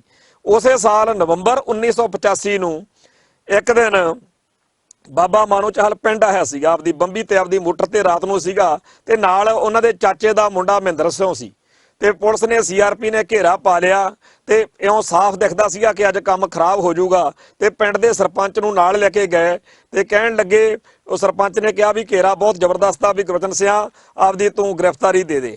ਪਰ ਬਾਬਾ ਕਹਿਣ ਲੱਗਿਆ ਵੀ ਅੰਦਰ ਸਾਡੇ ਕੋਲੇ ਹਨੇਰਾ ਬੜਾ, ਚਾਬੀ ਲੱਭਦੀ ਨਹੀਂ ਤੇ ਸਾਨੂੰ ਟਾਰਚ ਫੜਾ ਇੱਥੋਂ ਦੀ ਵਿੱਚ ਦੀ ਤੇ ਤਾਂ ਕਿ ਅਸੀਂ ਅੰਦਰ ਦੇਖ ਸਕੀਏ ਵੀ ਚਾਬੀ ਕਿੱਥੇ ਆ। ਅੰਦਰ ਚਾਬੀ ਜਿਹੜੀ ਸੀਗੀ ਉਹ ਤਾਂ ਕੀ ਲੱਭਣੀ ਸੀ, ਉਸੇ ਟਾਈਮ ਉਹਨੇ ਟਾਈਮ ਦੇ ਵਿੱਚ ਅਸਲਾ ਗਨ ਲੋਡ ਕਰ ਲਈ ਤੇ ਜਦੋਂ ਗੇਟ ਖੋਲਿਆ ਤੇ ਨਾਲ ਹੀ ਬਾਬੇ ਨੇ ਫਾਇਰ ਮਾਰਨਾ ਸ਼ੁਰੂ ਕਰਤਾ ਤੇ ਜਦੋਂ ਇੱਕਦਮ ਲਗਾਤਾਰ ਫਾਇਰ ਆਏ ਤੇ ਜਿਹੜਾ ਮੂਹਰੇ ਥਾਣੇਦਾਰ ਭੁਪਿੰਦਰ ਸਿੰਘ ਸੀਗਾ ਤੇ CRP ਵਾਲੇ ਸੀ ਉਹ ਤਾਂ ਕਈ ਜਾਣੇ ਉੱਥੇ ਕਈ ਫੱਟੜ ਹੋ ਗਏ, ਕਈ ਮਾਰੇ ਗਏ ਤੇ ਬਾਬਾ ਜਰਨੈਲ ਸਿੰਘ ਨੂੰ ਜਿਹੜੇ ਬਾਬਾ ਗੁਰਬਚਨ ਸਿੰਘ ਨੂੰ ਜਿਹੜੇ ਫੜਨ ਦਾ ਦਾਅਵਾ ਕਰਕੇ ਉੱਥੇ ਆਏ ਸੀ ਉਹਨਾਂ ਦੇ ਉੱਤੋਂ ਦੀ ਬਾਬਾ ਡਿੱਗੇ ਪਿਆਂ ਦੇ ਛਾਲਾਂ ਮਾਰਦਾ ਲੰਘ ਗਿਆ। ਉਸ ਘਟਨਾ ਬਾਰੇ ਜਿਹੜਾ ਭਾਈ ਜਗੀਰ ਸਿੰਘ ਮਸਤ ਦਾ ਢਾਡੀ ਜਥਾ ਸੀਗਾ, ਕਵਿਸ਼ਰੀ ਜਥਾ, ਉਹ ਗਾਉਂਦਾ ਹੁੰਦਾ ਸੀਗਾ ਬਈ ਉਹਨੇ ਜਦੋਂ ਜਾਗੋ ਗਾਈ ਆ ਬਈ ਸਾਹ ਲੈਣ ਲਈ ਇੱਕ ਦਿਨ ਜਾਗੋ ਮਾਨੋ ਚਾਹਲ ਖਲੋਗੀ, CRP 4 ਚਫੇਰੇ ਆਣ ਬੰਬੀ ਦੇ ਹੋ ਗਈ, ਛਾਲਾ ਮਾਰ ਪੁਲਿਸ ਦੌੜ ਗਈ ਜਦੋਂ ਸਟੇਨ ਘਮਾਈਆ ਵੀ ਹੁਣ ਜਾਗੋ ਆਈ ਹੈ। ਤੇ ਇਹ ਸਾਰੀ ਘਟਨਾ ਜਿਹੜੀ ਸੀ ਹੁਣ ਵੀ ਜਿਹੜੇ ਕਵਿਸ਼ਰ ਨੇ ਜਾਂ ਵਿਦਵਾਨ ਸੱਜਣ ਨੇ ਉਹ ਇੱਕ ਸਿੱਖ ਇਤਿਹਾਸ ਦੇ ਵਿੱਚ ਬੜੀ ਸ਼ਾਨਦਾਰ ਘਟਨਾ ਦੇ ਵਜੋਂ ਇਹਨੂੰ ਚੇਤੇ ਕਰਦੇ ਆ। ਸੋ ਫਿਰ ਇਸ ਗੱਲ ਤੋਂ ਬਾਅਦ ਵਿੱਚ 31 ਦਸੰਬਰ 1985 ਨੂੰ ਬਹੁਤ ਵੱਡੇ ਪੱਧਰ ਦੇ ਉੱਤੇ ਇੱਕ ਸਿੱਖ ਸੰਗਤਾਂ ਦਾ ਇਕੱਠ ਮਹਿਤਾ ਚੌਂਕ ਹੋਇਆ ਜਿੱਥੇ ਫੈਸਲਾ ਕੀਤਾ ਗਿਆ ਕਿ 26 ਜਨਵਰੀ 1986 ਨੂੰ ਸਰਬੱਤ ਖਾਲਸਾ ਸੱਦਿਆ ਜਾਵੇ। ਸਰਬੱਤ ਖਾਲਸਾ ਦੇ ਵਿੱਚ ਪੰਥਕ ਕਮੇਟੀ ਬਣਾਈ ਗਈ ਔਰ ਉਸ ਪੰਥਕ ਕਮੇਟੀ ਨੇ ਹੀ ਅਗਲੇ ਸਿੱਖ ਸੰਘਰਸ਼ ਦੀ ਅਗਵਾਈ ਕਰਨੀ ਸੀ। ਤੋਂ ਜਿਹੜੀ 26 ਜਨਵਰੀ ਨੂੰ ਪੰਥਕ ਕਮੇਟੀ ਬਣੀ ਉਹਦੇ ਚ ਬਾਬਾ ਮਾਨੋ ਚਾਹਲ ਜਿਹੜੇ ਸੀ ਉਹ ਇੱਕ ਮੋਢੀ ਸ਼ਖਸੀਅਤ ਸੀਗੇ। ਸੋ ਬਾਬੇ ਮਾਨੋ ਚਾਹਲ ਨੇ ਪੰਥਕ ਕਮੇਟੀ ਦੇ ਸਹਿਯੋਗ ਨਾਲ ਜਦੋਂ ਸੰਘਰਸ਼ ਅੱਗੇ ਹੋਰ ਵਧਾਉਣਾ ਚਾਹਿਆ ਤਾਂ ਉਸ ਮੌਕੇ 29 ਅਪ੍ਰੈਲ 1986 ਦਾ ਦਿਨ ਆ ਗਿਆ। 26 ਜਨਵਰੀ 1986 ਨੂੰ ਪੰਥਕ ਕਮੇਟੀ ਦਾ ਗਠਨ ਹੋਇਆ। 29 ਅਪ੍ਰੈਲ 1986 ਨੂੰ ਖਾਲਿਸਤਾਨ ਦਾ ਐਲਾਨ ਕਰ ਦਿੱਤਾ ਇਸ ਪੰਥਕ ਕਮੇਟੀ ਨੇ ਤੇ ਉਦੋਂ ਇਹ ਕਿਹਾ ਗਿਆ ਕਿ ਖਾਲਿਸਤਾਨ ਕਮਾਂਡੋ ਫੋਰਸ ਖਾਲਿਸਤਾਨ ਦੀ ਫੌਜ ਹੈ ਤੇ ਜਿਹਦੇ ਮੁਖੀ ਜਨਰਲ ਹਰੀ ਸਿੰਘ ਹੋਣਗੇ। ਜਨਰਲ ਹਰੀ ਸਿੰਘ ਅਸਲ ਵਿੱਚ ਭਾਈ ਮਨਵੀਰ ਸਿੰਘ ਚਹੇੜੂ ਸੀਗਾ। ਤੋਂ ਭਾਈ ਮਨਵੀਰ ਸਿੰਘ ਚਹੇੜੂ ਨੂੰ ਮੁਖੀ ਬਣਾ ਕੇ ਖਾਲਿਸਤਾਨ ਕਮਾਂਡੋ ਫੋਰਸ ਦਾ ਜਿਹੜਾ ਸੀ ਗਠਨ ਕੀਤਾ ਗਿਆ ਤੇ ਉਸ ਦਿਨ ਜਦੋਂ ਇਹ ਖਾਲਿਸਤਾਨ ਦਾ ਐਲਾਨ ਹੋਇਆ ਉਦੋਂ ਐਲਾਨ ਕਰਕੇ ਸਿੰਘ ਤਾਂ ਉੱਥੋਂ ਹਰਨ ਹੋ ਗਏ। ਪਰ 30-31 ਅਪ੍ਰੈਲ ਨੂੰ ਬਰਨਾਲਾ ਸਰਕਾਰ ਨੇ ਦਰਬਾਰ ਸਾਹਿਬ ਦੇ ਵਿੱਚ ਪੁਲਿਸ ਭੇਜ ਦਿੱਤੀ ਤੇ ਉਹਨਾਂ ਦਿਨਾਂ ਦੇ ਵਿੱਚ ਰਜੀਵ, ਰੇ ਤੇ ਰਬੈਰੋ ਇਹ ਤਿੰਨੇ ਜਾਣੇ ਹੁੰਦੇ ਸੀ। ਤਿੰਨਾਂ ਦੀ ਜੁੰਡਲੀ ਜਿਹੜੀ ਸੀ ਉਹ ਬਹੁਤ ਜ਼ਿਆਦਾ ਪੰਜਾਬ ਦੇ ਵਿੱਚ ਸਿੱਖ ਜਵਾਨੀ ਦਾ ਘਾਣ ਕਰ ਰਹੀ ਸੀ, ਕਿਉਂਕਿ ਜਿਹੜਾ ਰਬੈਰੋ ਸੀ, JF ਰਬੈਰੋ, ਇਹ ਪਹਿਲੋਂ ਬੰਬੇ ਦੇ ਅੰਡਰਵਰਲਡ ਨੂੰ ਨੱਥ ਪਾ ਚੁੱਕਿਆ ਸੀਗਾ।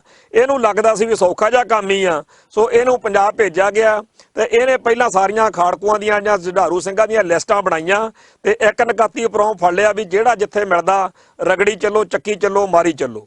ਬਰਨਾਲੇ ਦੀ ਕਮਾਂਡ ਹੇਠ ਰਬੈਰੋ ਦੇ ਮੌਕੇ ਜਿੰਨਾ ਜ਼ੁਲਮ ਹੋਇਆ ਸਿੱਖਾਂ ਉੱਤੇ, ਉਹ ਉਹੀ ਜ਼ੁਲਮ ਆ ਜਿਹੜਾ ਬਿਆੰਤੇ ਬੁੱਚੜ ਵੇਲੇ ਆ ਕੇ ਸਿੰਘਾਂ ਦਾ ਫਿਰ ਘਾਣ ਹੋਇਆ। ਜਿਹੜੇ ਸਿੰਘ ਬਾਅਦ ਵਿੱਚ ਸ਼ਹੀਦ ਹੋਏ ਨੇ ਉਹਨਾਂ ਵਿੱਚੋਂ ਬਹੁਤਿਆਂ ਨੂੰ ਰਬੈਰੋ ਦੇ ਮੌਕੇ ਘਰ-ਬਾਰ ਤਿਆਗਣੇ ਪਏ ਆ।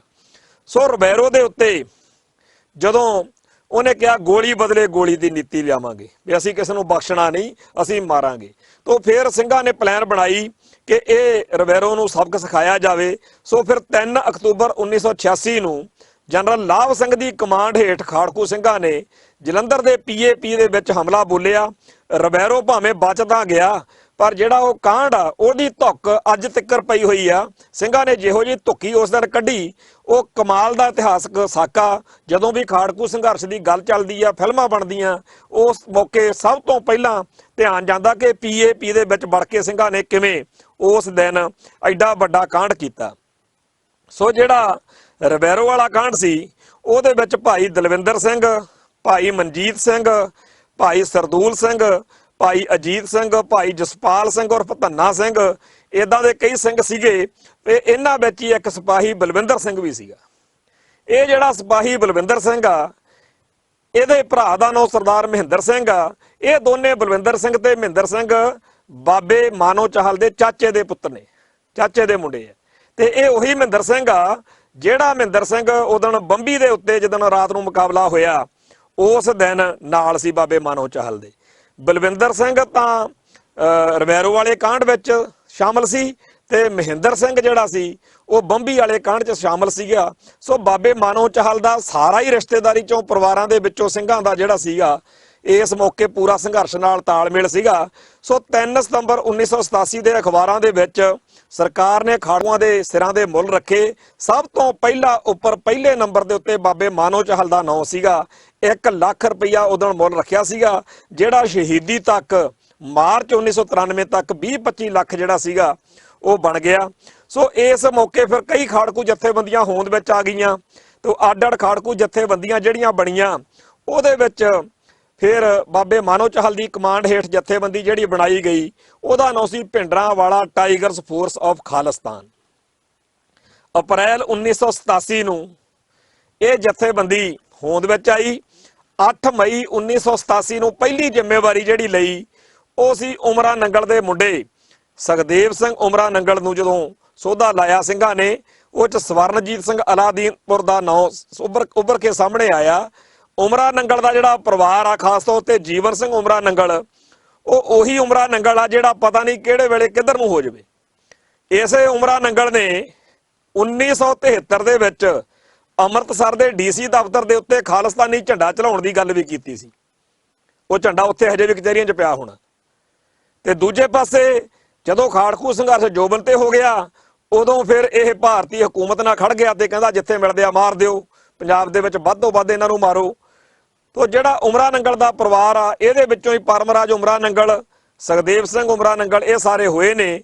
ਤੇ ਇਸ ਪਰਿਵਾਰ ਦਾ ਅਜੀਬੋ ਗਰੀਬ ਜਿਹਾ ਕੰਮ ਰਿਹਾ, ਕਦੇ ਇੱਧਰ ਕਦੇ ਉੱਧਰ। ਤੇ ਜਦੋਂ ਇਹ ਜਥੇਬੰਦੀ ਦੀ ਚਰਚਾ ਹੋਈ ਤਾਂ Bhindranwala tigers force of Khalistan ਦੇ ਫਿਰ ਵਿੱਚ ਬਹੁਤ ਵੱਡੇ ਵੱਡੇ ਯੋਧਿਆਂ ਨੇ ਬਾਬੇ ਮਾਨੋ ਚਾਹਲ ਦੀ ਕਮਾਂਡ ਹੇਠ ਸੇਵਾ ਕੀਤੀ। ਭਾਈ ਸੁਖਵਿੰਦਰ ਸਿੰਘ ਸੰਘਾ, ਭਾਈ ਬਿਕਰਮਜੀਤ ਸਿੰਘ ਨਾਰਲਾ, ਭਾਈ ਸਰਜੀਤ ਸਿੰਘ ਬਹਿਲਾ, ਭਾਈ ਬਲਵਿੰਦਰ ਸਿੰਘ ਰਾਮਦਵਾਲੀ, ਭਾਈ ਭੁਪਿੰਦਰ ਸਿੰਘ ਕੰਮੋਕੇ, ਭਾਈ ਸਤਨਾਮ ਸਿੰਘ ਛੀਨਾ, ਭਾਈ ਕਾਰਜ ਸਿੰਘ ਥਾਂਦੇ, ਭਾਈ ਦਇਆ ਸਿੰਘ ਚੋਲਾ ਸਾਹਿਬ, ਭਾਈ ਸਰਜੀਤ ਸਿੰਘ ਪੈਂਟਾ, ਭਾਈ ਬੂਟਾ ਸਿੰਘ ਸੁਰ ਸਿੰਘ ਵਾਲਾ, ਭਾਈ ਸਤਨਾਮ ਸਿੰਘ ਚੰਗਿਆੜਾ ਤੇ ਹੋਰ ਬੇਅੰਤ ਬੜੀ ਵੱਡੀ ਸਾਡੇ ਕੋਲੇ ਸੂਚੀ ਆ ਜਿਨ੍ਹਾਂ ਨੇ ਸਿੰਘਾਂ ਨੇ ਬਾਬੇ ਮਾਨੋ ਚਾਹਲ ਦੀ ਜਿਹੜੀ ਜਥੇਦਾਰੀ ਦੇ ਹੇਠ ਸੇਵਾ ਕੀਤੀ। ਤਾਂ ਫੌਜੀ ਬੰਦਾ ਸੀਗਾ, ਫੌਜ ਦੇ ਹਿਸਾਬ ਨਾਲ ਜਾਣਦਾ ਸੀ ਕਿ ਕਿਵੇਂ ਕਿਵੇਂ ਕਿੱਧਰ ਕਿੱਧਰ ਜਾਣਾ ਆਉਣਾ। ਬਾਕੀ ਗਲਤ ਕੰਮ ਕੋਈ ਨਾ ਉਹਨਾਂ ਨੇ ਇਲਾਕੇ 'ਚ ਕੀਤਾ ਤੇ ਨਾ ਕਰਨ ਦਿੱਤਾ। ਇਸ ਕਰਕੇ ਜਦੋਂ ਮਾੜੇ ਧੰਦੇ ਮਾੜੇ ਕੰਮ ਕਰਨ ਵਾਲੇ ਕੈਟਾਂ ਟੌਟਾਂ ਨੇ ਸੰਘਰਸ਼ ਨੂੰ ਬਦਨਾਮ ਕਰਨ ਦੇ ਲਈ ਲੁੱਟਾਂ ਖੋਹਾਂ, ਫਰੌਤੀਆਂ ਤੇ ਨਜਾਇਜ਼ ਕਤਲਾਂ ਦੀ ਹਨੇਰੀ ਲਿਆਂਦੀ, ਉਸ ਮੌਕੇ ਵੀ ਬਾਬੇ ਮਾਨੋ ਚਾਹਲ ਦਾ ਜਿਸ ਇਲਾਕੇ 'ਚ ਪ੍ਰਭਾਵ ਸੀਗਾ, ਇਸ ਇਲਾਕੇ ਦੇ ਵਿੱਚ ਖਾਲਿਸਤਾਨੀ ਸੰਘਰਸ਼ ਜਿਹੜਾ ਸੀਗਾ ਉਹ ਪੂਰਾ ਜੋਬਨ ਤੇ ਸੀ ਤੇ ਹਰੇਕ ਸਿੱਖ ਬਾਬੇ ਮਾਨੋ ਚਾਹਲ ਦੇ ਉੱਤੇ ਇੰਨਾ ਵਿਸ਼ਵਾਸ ਕਰਦਾ ਸੀ ਕਿ ਸਾਡੇ ਘਰੇ ਵੀ ਕਿਸੇ ਦਿਨ ਬਾਬਾ ਜੀ ਆਉਣ।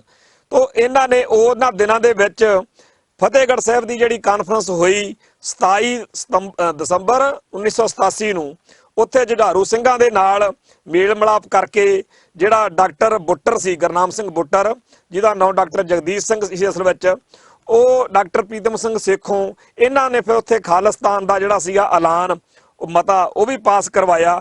ਫਿਰ ਇੱਕ ਟਾਈਮ ਉਹ ਆਇਆ ਜਦੋਂ BTF ਜਿਹੜੀ ਸੀ ਉਹ ਦੋ ਫਾੜ ਹੋ ਗਈ ਤੇ ਬਾਬੇ ਮਾਨੋ ਚਾਹਲ ਤੇ ਭਾਈ ਸੁਖਵਿੰਦਰ ਸਿੰਘ ਸੰਘੇ ਦੀ ਕਮਾਂਡ ਹੇਠ ਦੋ ਭਿੰਡਰਾਂ ਵਾਲਾ ਟਾਈਗਰਸ ਫੋਰਸ ਨੇ ਸੇਵਾ ਕੀਤੀ। ਸੋ ਸਿੱਖ ਸੰਗਤਾਂ ਜਿਹੜੀਆਂ ਸੀ ਦੋਨਾਂ ਦਾ ਹੀ ਸਤਿਕਾਰ ਕਰਦੀਆਂ ਸੀ। ਇਸ ਇਲਾਕੇ ਦੇ ਵਿੱਚ ਥਾਂ ਥਾਂ ਦੇ ਉੱਤੇ ਬਾਬੇ ਮਾਨੋ ਚਾਹਲ ਨੂੰ ਘੇਰੇ ਪੈਂਦੇ ਰਹੇ, ਪਰ ਬਾਬੇ ਮਾਨੋ ਚਾਹਲ ਦਾ ਲੋਕਲ ਲੋਕਾਂ ਦੇ ਵਿੱਚ ਇੰਨਾ ਜ਼ਿਆਦਾ ਮਾਣ ਸਤਿਕਾਰ ਸੀਗਾ ਵੀ ਕਈ ਘੰਟੇ ਮੁਕਾਬਲੇ ਹੋਏ, 25 30 ਘੰਟੇ, 27 ਘੰਟੇ ਮੁਕਾਬਲੇ ਹੋਏ। ਅਜੀਤ ਸਿੰਘ ਸੰਧੂ ਨੇ ਬਹੁਤ ਜ਼ੁਲਮ ਕੀਤਾ, KPS ਗਿੱਲ ਨੇ ਕੋਈ ਕਸਰ ਨਹੀਂ ਛੱਡੀ, ਬਹੁਤ ਮਾਰ ਮਰੀਆ ਹੋਇਆ। ਬਾਬੇ ਦੇ ਰਿਸ਼ਤੇਦਾਰਾਂ ਦੇ ਉੱਤੇ, ਵਾਕਫਾਂ ਦੇ ਉੱਤੇ ਬਹੁਤ ਵੱਡੇ ਪੱਧਰ ਤੇ ਕਤਲੇਆਮ, ਬਹੁਤ ਵੱਡੇ ਪੱਧਰ ਦੇ ਉੱਤੇ ਲੋਕਾਂ ਦਾ ਘਾਣ ਹੋਇਆ। ਪਰ ਬਾਬਾ ਮਾਨੋ ਚਾਹਲ ਲੋਕ ਮਨਾਂ ਦਾ ਹੀਰੋ ਸੀ ਤੇ ਆਖਰ ਜਿਹੜਾ ਇੱਕ ਨਾ ਇੱਕ ਦਿਨ ਉਹ ਸੂਰਮੇ ਦਾ ਆਉਣਾ ਹੀ ਹੁੰਦਾ ਜਦੋਂ ਸ਼ਹਾਦਤ ਜਿਹੜੀ ਆ ਉਹ ਹਾਸਲ ਹੋ ਜਾਂਦੀ ਹੈ। ਪਰ ਬਾਬੇ ਮਾਨੋ ਚਾਹਲ ਨੂੰ ਉਸ ਦਿਨ ਦੀ ਕੋਈ ਦਿਮਾਗ ਦੇ ਵਿੱਚ ਇਹ ਨਹੀਂ ਸੀ ਕਿ ਇਹ ਦਿਨ ਆਉਣਾ ਹੀ ਨਹੀਂ, ਇਹ ਪਤਾ ਸੀ ਕਿ ਇੱਕ ਨਾ ਇੱਕ ਦਿਨ ਸ਼ਹੀਦੀ ਆਉਣੀ ਆ। ਤੇ ਆਖਰ ਉਹ ਭਾਣਾ ਵਾਪਰ ਗਿਆ ਜਦੋਂ ਤਰਨਤਾਰਨ ਇਲਾਕੇ ਦੇ ਵਿੱਚ ਹਰ ਘਰ ਦੇ ਵਿੱਚ, ਹਰ ਠਾਰ ਦੇ ਉੱਤੇ ਸਰਕਾਰ ਦਾ ਪੂਰਾ ਦਬਦਬਾ ਸੀਗਾ। ਤੇ ਇੱਕ ਪਰਿਵਾਰ ਰਟੌਲ ਪਿੰਡ ਦੇ ਵਿੱਚ ਉਹਨਾਂ ਨੇ ਕਰਤਾ ਉਹੀ ਕੰਮ ਜਿਹੜਾ ਕਰਨਾ ਸੀਗਾ। ਤੇ ਜਦੋਂ ਬਾਬੇ ਮਾਨੋ ਚਾਹਲ ਨੇ ਉਹ ਦੁੱਧ ਪੀਤਾ ਤੇ ਬਸ ਫਿਰ ਸ਼ਹੀਦੀ ਹੋ ਗਈ। ਤੇ ਉਹ ਜਿਹੜਾ ਸ਼ਹੀਦੀ ਸੀ ਉਹ ਇੱਕ ਸੂਰਮੇ ਜਰਨੈਲ ਦੀ ਨਹੀਂ, ਉਹ ਸਿੱਖ ਸੰਘਰਸ਼ ਦੀ ਬਹੁਤ ਵੱਡੀ ਘਟਨਾ ਸੀ। 28 ਫਰਵਰੀ 1993 ਨੀਲੀ ਭਾ ਮਾਰਦਾ ਕੁੜਤਾ ਚਾਦਰਾ ਤੇ ਸਿਰ ਤੇ ਨੀਲੀ ਦਸਤਾਰ ਸਜਾਈ। ਜਦੋਂ ਉਹ ਬਾਬਾ ਉਸ ਪਰਿਵਾਰ ਕੋਲ ਗਿਆ ਤਾਂ ਉਹਨੂੰ ਨਹੀਂ ਸੀ ਪਤਾ ਕਿ ਇੱਥੇ ਅੱਜ ਆਖਰੀ ਪਲ ਜਿਹੜੇ ਨੇ ਉਹ ਮਿਲਣੇ ਆ। ਤੇ ਉਹਨੇ ਉਸ ਘਰ ਤੋਂ ਬਾਹਰ ਜਾ ਕੇ ਜਿਹੜਾ ਡਿੱਗਣਾ ਚਾਹਿਆ ਤੇ ਲੜਨਾ ਚਾਹਿਆ ਆਪਦੇ ਵੱਲੋਂ, ਪਰ ਉਸ ਘਰ ਤੋਂ ਬਾਹਰ ਜਾਂਦਿਆਂ ਹੀ ਜਿਹੜੀ ਆ ਬਾਬੇ ਦੀ ਜਾਨ ਨਿਕਲ ਗਈ ਤੇ ਥਿੜਕਵੇਂ ਕਦਮਾਂ ਦੇ ਨਾਲ ਅੱਗੇ ਵਧਦਿਆ ਬਾਬਾ ਉੱਥੇ ਸ਼ਹੀਦ ਹੋ ਗਿਆ। ਤੇ ਬਾਬੇ ਮਾਨੋ ਚਾਹਲ ਦੇ ਸ਼ਹੀਦ ਹੋਣ ਸਾਰ ਸਾਰੇ ਸਰਕਾਰੀ ਮੀਡੀਆ ਨੇ ਦਹਾਈ ਪਾਤੀ ਕਿ ਭਿੰਡਰਾਂ ਵਾਲਾ ਟਾਈਗਰ ਫੋਰਸ ਦਾ ਮੁਖੀ ਬਾਬਾ ਗੁਰਬਚਨ ਸਿੰਘ ਮਾਨੋ ਚਾਹਲ ਸ਼ਹੀਦ ਹੋ ਗਿਆ। ਤੋਂ ਉਸ ਮੌਕੇ ਜਿਹੜੇ ਪੁਲਿਸੀਏ ਸੀ ਜਾਂ ਜਿਹੜੇ ਮਾੜੇ ਬੰਦੇ ਸੀ ਉਹਨਾਂ ਦੀ ਤਾਂ ਜਿਹੜੀ ਸੀ ਬੱਲੇ ਬੱਲੇ ਹੋ ਗਈ। ਪਰ ਇਸ ਮੌਕੇ ਇੱਕ ਨਵੀਂ ਘਟਨਾ ਵਾਪਰੀ ਕਿ ਬਾਬੇ ਦੀ ਜਿਹੜੀ ਦੇਹ ਸੀ ਉਹਨੂੰ ਲਾਵਾਰਸ ਕਹਿ ਕੇ ਸਾੜਨਾ ਚਾਹਿਆ। ਤੇ ਜਿਹੜੇ ਆਪਣੇ ਭਾਈ ਜਸਵੰਤ ਸਿੰਘ ਖਾਲੜੇ ਹੁਣੀ ਸੀ, ਹੋਰ ਜਿਹੜੇ ਸਿੰਘ ਸੀਗੇ, ਇਹਨਾਂ ਨੇ ਭਾਈ ਮੁਕਮ ਸਿੰਘ ਹੁਣਾਂ ਨੇ ਇਹਨਾਂ ਨੇ ਕਿਹਾ ਵੀ ਅਸੀਂ ਉਹਦੇ ਵਾਰਸਾਂ ਲਾਸ਼ ਦਿਓ। ਪਰ ਉਹ ਲਾਸ਼ ਜਿਹੜੀ ਸੀਗੀ ਉਹ ਜਦੋਂ ਨਾ ਮਿਲੀ ਤਾਂ ਪਤਾ ਲੱਗਿਆ ਕਿ ਅਸਲ ਵਿੱਚ ਇਸ ਤਰੀਕੇ ਦੇ ਨਾਲ ਬੜੀਆਂ ਲਾਸ਼ਾਂ ਜਿਹੜੀਆਂ ਲਾਵਾਰਸ ਕਹਿ ਕੇ ਸਾੜੀਆਂ ਗਈਆਂ ਨੇ। ਇੱਥੋਂ ਹੀ ਭਾਈ ਜਸਵੰਤ ਸਿੰਘ ਖਾਲੜਾ ਨੇ ਅਣਪਛਾਤੀਆਂ ਲਾਸ਼ਾਂ ਦਾ ਸਾਰਾ ਜਿਹੜਾ ਮਾਮਲਾ ਉਹ ਉਭਾਰਿਆ। ਸੋ ਅੱਜ ਜਦੋਂ ਅਸੀਂ ਉਸ ਸੂਰਮੇ ਜਰਨੈਲ ਨੂੰ ਚੇਤੇ ਕਰ ਰਹੇ ਹਾਂ ਤਾਂ ਸਾਨੂੰ ਇਹ ਚੇਤੇ ਰੱਖਣ ਦੀ ਲੋੜ ਆ ਕਿ ਬਾਬੇ ਮਾਨੋ ਚਾਹਲ ਵਰਗੇ ਆਪਦੀਆਂ ਜਵਾਨੀਆਂ, ਆਪਦੀਆਂ ਜ਼ਿੰਦਗਾਨੀਆਂ ਇਸ ਕੌਮ ਦੇ ਲੇਖੇ ਲਾਗੇ ਕਿ ਇਸ ਕੌਮ ਦਾ ਆਪ ਦਾ ਘਰ ਬਣ ਜਾਏ। ਜੇ ਉਹ ਚਾਹੁੰਦੇ ਤਾਂ ਆਰਾਮ ਨਾਲ ਜ਼ਿੰਦਗੀ ਜਿਉ ਸਕਦੇ ਸੀ, ਪਰ ਅੱਜ ਅਸੀਂ ਉਹਨਾਂ ਦੇ ਦਿਖਾਏ ਹੋਏ ਰਾਹ ਦੇ ਉੱਤੇ ਚੱਲਣ ਤੋਂ ਹੋਰ ਜ਼ਿਆਦਾ ਵੱਧ ਮਜ਼ਬੂਤੀ ਨਾਲ ਚੱਲਣਾ ਚਾਹੀਦਾ। ਤੇ ਸਾਨੂੰ ਸਾਰਿਆਂ ਨੂੰ ਇਹ ਅਹਿਦ ਕਰਨਾ ਚਾਹੀਦਾ ਕਿ ਸਾਡਾ ਨਿਸ਼ਾਨਾ ਖਾਲਿਸਤਾਨ ਆ। ਉਹਨੂੰ ਟਾਈਮ ਵੱਧ ਘੱਟ ਲੱਗ ਸਕਦਾ, ਉਹ 5 ਸਾਲ ਬਾਅਦ ਬਣਦਾ ਕਿ 50 ਸਾਲ ਬਾਅਦ ਬਣਦਾ, ਇਹ ਵਾਹਿਗੁਰੂ ਦੇ ਹੱਥ ਆ। ਸਾਡਾ ਕੰਮ ਤਾਂ ਆਪਦੇ ਹਿੱਸੇ ਦਾ ਰੋਲ ਪਲੇ ਕਰਨਾ। ਸੋ ਇੰਨੀਆਂ ਬੇਨਤੀਆਂ ਪ੍ਰਵਾਨ ਕਰਨੀਆਂ। 28 ਫਰਵਰੀ ਨੂੰ ਬਾਬੇ ਮਾਨੋ ਚਾਹਲ ਦੀ ਯਾਦ ਵਿੱਚ ਉਹਨਾਂ ਦੇ ਨਗਰ ਪਿੰਡ ਮਾਨੋ ਚਾਹਲ ਦੇ ਵਿੱਚ ਤੇ ਹੋਰ ਬਹੁਤ ਸਾਰੇ ਥਾਵਾਂ ਦੇ ਉੱਤੇ ਉਹਨਾਂ ਦੀ ਯਾਦ ਵਿੱਚ ਸਮਾਗਮ ਕਰਵਾਏ ਜਾਂਦੇ ਆ। ਜਿੱਥੇ ਜਿੱਥੇ ਵੀ ਹੋ ਸਕੇ ਸਮਾਗਮਾਂ 'ਚ ਹਾਜ਼ਰੀ ਭਰਨੀ ਚਾਹੀਦੀ ਆ। ਫਤਿਹ ਅਰਜ਼ ਕਰਦਾ ਜੀ। ਵਾਹਿਗੁਰੂ ਜੀ ਕਾ ਖਾਲਸਾ, ਵਾਹਿਗੁਰੂ ਜੀ ਕੀ ਫਤਿਹ।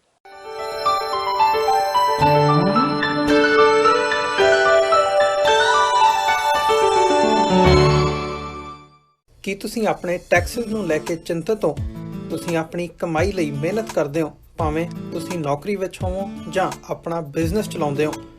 ਜਦੋਂ ਟੈਕਸ ਭਰਨ ਦਾ ਸਮਾਂ ਆਉਂਦਾ ਤਾਂ ਤੁਹਾਨੂੰ ਇੱਕ ਭਰੋਸੇਯੋਗ ਟੈਕਸ ਅਕਾਊਂਟੈਂਟ ਦੀ ਲੋੜ ਹੈ, ਜੋ ਟੈਕਸ ਬੈਲੈਂਸ ਦਾ ਤੁਹਾਡੇ ਪੱਖ ਵਿੱਚ ਜਾਣਾ ਯਕੀਨੀ ਬਣਾਵੇ। ਸਿਆਟਲ ਦੀ ਜਾਣੀ ਪਹਿਚਾਣੀ company accurate accountants and taxes ਤੁਹਾਡੀ ਸੇਵਾ ਵਿੱਚ ਹਾਜ਼ਰ ਹੈ। ਅਸੀਂ ਹਰ ਤਰ੍ਹਾਂ ਦੇ ਟੈਕਸ ਭਰਨ ਵਿੱਚ ਤੁਹਾਡੀ ਮਦਦ ਕਰਾਂਗੇ। ਟੈਕਸ ਸੰਬੰਧੀ ਕਿਸੇ ਵੀ ਤਰ੍ਹਾਂ ਦੇ ਸਵਾਲ ਲਈ ਅੱਜ ਹੀ ਸਾਡੇ ਤੱਕ ਪਹੁੰਚ ਕਰੋ। Accurate accountants and Texas